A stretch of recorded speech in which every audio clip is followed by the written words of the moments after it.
श्वेता उदमले गोरे आज आपल्या समोर माझी एक स्वरचित कविता सादर करते। कवितेचे बोल आहेत जाईल शरीरातून प्राण माझ्या। इथे मी प्रत्येक कवीचे एक स्वप्न मांडण्याचा प्रयत्न केलेला आहे।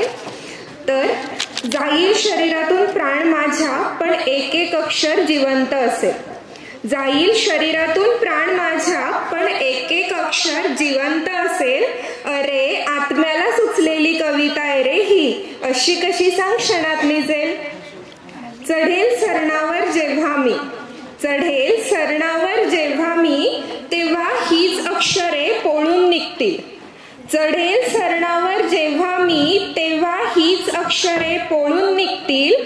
शब्द पण होरपळून जातील माझी पण त्यावरच माझ्या कविता शिजतील।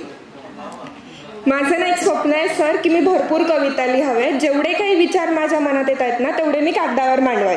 पण ज्या दिवशी मी कविता लिहिणार नाही ना तेव्हा माझी कविता मला म्हटली पाहिजे की तू आज मला कागदावर का नाही मांडलंस।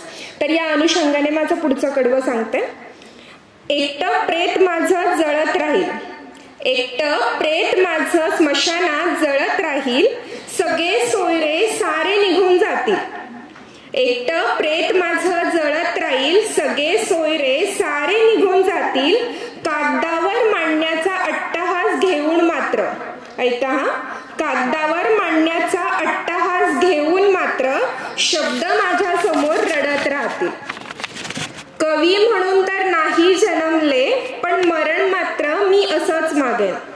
कवी म्हणून तर नाही जन्मले पण मरण मात्र मी असंच मागेन। नसेल जगात मी जेव्हा तरीही, नसेल जगात जेव्हा तरीही कुठे ना कुठे माझी कविता नक्की जिवंत असेल, नक्की जिवंत असेल। कारण आत्म्याला सुचलेली कविता आहे रे ही, अशी कशी सांग क्षणात निजेल। खूप खूप धन्यवाद।